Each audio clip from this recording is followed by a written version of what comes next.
civilmedia.mk. Слободно, независно, отворено. Добар ден, со нас е господинот Суат Скендери од Ромалитико, кој што во изминатиот период го наблюдува пописот, односно има и кампања кој што се викаше Горди Роми. Зошто баш токму таков назив ставивте во кампањата Горди Роми? Името на кампањата беше Горди Роми во слободна Република Северна Македонија, затоа што во време на попис веќе знаеме дека важноста е голема, гордоста е исто така голема и дека треба во време на попис посебно, во контекстот во кој што живееме, да го изјасниме, посебно во време на попис, затоа што сета политика понатаму се креира според бројките и тоа веќе го знаеме наназад 30 години. Како се одвиваше кампањата? Што беше опфатено и зошто пред се мораше да се направи кампања за една, ајде да речеме, обична статистичка операција? Па видете, најпрво морам да не се согласам со тоа дека е обична статистичка операција, затоа што ако беше обична статистичка операција, немаше да се одложи за септември, туку ќе се одвиваше во текот на април, како што претходно беше договорено. Поради политичка одлука се одложи за септември. Тоа е еден факт кој што говори многу гласно дека не е обична статистичка операција. Втората работа што сакам да истакнам е дека за помалите етнички заедници, посебно за ромите, ова е политичко прашање, а не само обична статистичка операција, затоа што фактите говорат наназад дека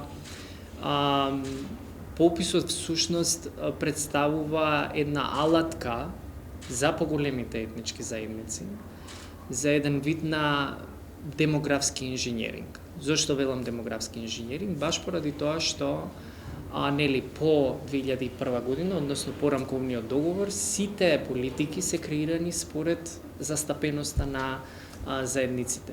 Тоа кажува дека за ромите е политичко прашање, затоа што колку повеќе ве има, односно реалната бројка која што ве има, треба да бидете и застапени во државната, во јавната администрација, во другите установи.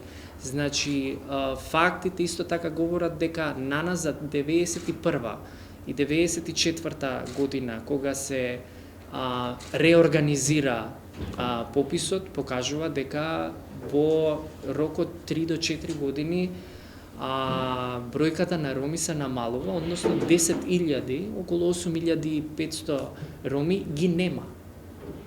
Значи, не е тоа заради емигрирањето во западноевропските земји? Она што ние како Аваја направивме една похолистична методологија за да го испитаме тоа. Фактите говорат дека 10.000 луѓе во рокот 3 години е речиси невозможно да излезат, а да нема траг, односно да не се знае дали излегле или се уште се тука. Истиот факт говори за бројките кои што ги естимираат интернационалните организации. Например, Советот на Европа во 2012 година покажува дека роми во Република Северна Македонија има 197.000 до 202.000, што во споредба со бројките што ги имаме официјални, тоа е навистина премногу, односно официјалните бројки се премали. Уште еден факт говори за истото. Значи, според податоците со кои што располагаме и кои што веќе ги направивме на терен, увидовме, значи и кампањата се водеше на таков начин, се водеше на начин за да се представи вистинската слика. Јас лично тврдам дека во Република Северна Македонија има минимум 100.000 роми. Тоа се 5%. Тврдам затоа што ова тврдење е базирано на факти. Еден од фактите е едукативниот систем. Во едукативниот систем имате, значи, од градинка до средно образование, со помош на податоците од јавен карактер, побаравме да видиме кој е просекот на ученици роми во образовниот систем од градинка до средно образование. Видовме дека просекот изнесува некаде околу 14.000 ученици, каде што тука не се додипломците и тука не се децата кои што не се во образовниот систем. Морам да те прекинам тука.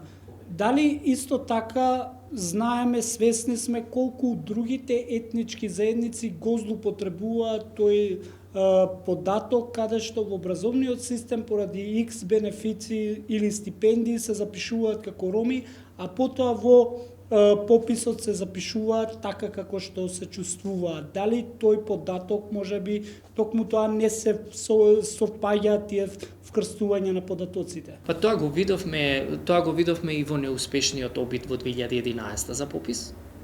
И затоа сметам дека е демографски инженеринг, затоа што не се вклопија бројките како што политичките фактори очекуваат да се вклопат и затоа престана операцијата попис. А истото го тврдам и сега, затоа што во Аваја веќе се обраќаа луѓе кои што ни укажуваа на вакви злоупотреби. Да, кажете ми како се одвиваше процесот во текот на пописот, тие неколку дена? Дали наидовте на некакви предизвици, проблеми, некој не сакаше да попише, некој не сакаше да се попише? Имаше ли некакви проблеми во текот на пописот? Имаше премногу проблеми, од кои што можам да ви кажам на неколку проблеми кои што навистина се фрапирачки. Еден од проблемите беше во Гостивар лице попишувач собирал лични карти и ги сликал, а потоа дома си ги пополнувал податоците. Значи тоа се случи. Реагиравме на тоа, па потоа попишувачот беше суспензиран, потоа целиот тој реон повторно се попишуваше. Во тој реон живеат и албанци, и роми, и македонци. Значи тој реон беше таков. Истиот случај го имавме во Струмица. Во Струмица на одредено место каде што има продавница, во мало каде што живеат турци и роми, попишувач беше застанат и собираше лични карти со сликање и ги внесуваше податоците дома. Истиот случај го имавме и во Велес, каде што попишувачка заедно со агитатори, односно активисти на турската заедница влегуваше во домови на попис. Имаме примери во Радовиш, каде што се злоупотребуваше слободата на граѓанинот. Не мора да значи дека бил ром. Мислите се заплашува, притиска, има притисоци да се попишат? Да, тоа ни го пријавуваа нас, а ние тоа го пријавувавме во Државниот завод за статистика. Дали беше реагирано, можам со сигурност да ви кажам дека делимично. Делимично беше реагирано, а јас искрено сум запрепастен од тоа колку неодговорно се однесуваше Државниот завод за статистика, посебно во случаевите каде што алармиравме дека постојат проблеми. Како тоа после тоа, дали вие сега според сите овие забелешки имаше и во текот на пописот гледав дека некои иницијативи и барања за бојкот, дали имаше пред да заврши тој официјални денови за попис, дали ромите настапија на бојкот? Видете, многу лесно е да го бојкотираме. Многу е лесно. Ако го бојкотираме, сите ќе излезавме на улица и ќе кажеме, окей, го бојкотираме. Истото се случи во 1994 година, односно албанската заедница во Република Северна Македонија го бојкотираше пописот. За да разликата беше многу мала после 91-94. Без разлика. Зошто не го бојкотирав? Затоа што сакавме да дадеме на дознање дека овој процес е процес кој што ние го поддржуваме, затоа што сакаме реалната бројка, односно реалната слика да се отслика. Не е целта да го бојкотираме процесот само заради тоа што постојат проблеми. Целта беше да ги посочиме тие проблеми за да се решат. Ние имавме ситуации каде што цели мала, ромски мала, беа попишувани точно на последниот ден. Во Топана, во Скопје, одредено ромско големо мало, беше попишувано точно последниот ден, односно 30. Дали имате сознание дека некои лица не беа воопшто попишани? Да, се пријавуваа луѓе кај нас. И истото го посочивме. Каде што одговорот на Државниот завод за статистика беше дека ќе ги вмрежат податоците. Океј, тогаш моето прашање е, ако ги вмрежуваат податоците, како го вмрежуваат етничкиот контекст? Нели е чувство? Нели денес можам да бидам тоа што сакам, утре можам тоа да бидам што сакам? Значи, како ќе го вмрежите вие етничкиот контекст во овој случај? Тоа не ми е јасно. Пробав да го прашам, не најдов на одговор. Значи, окей, разбирам, сите агенции, Фондот за здравство, Агенција за обработување, сите агенции да се стават во една датабаза, знам со сигурност, затоа што, нели, и мојата природа тоа го работи, знам дека можат да се вмрежат податоци. Но зборуваме за чувство. Чувство за припадност, кое што никој не може да ви го наложи, и ако имате слобода, можете да бидете тоа што сакате. А државата, барем на хартија, тоа го гарантира. Така. Кои се перспективите за 2022? Ете, рековте дека очекувате над 100.000 да се попишат. Што ако таа бројка испадне многу помала и кои се вашите препораки? Вака, најпрво, ако коментирам врз основа на начинот на кој што се спроведе пописот е дефинитивно некредибилен. Тоа можам да го изјавам на било кое место, во било кое време, затоа што примерите кои што ги имаме покажуваат дека навистина се злоупотреби овој циклус, односно процесот на попишување. Што ако се помалку од 100.000? Маргината на грешка секогаш постои.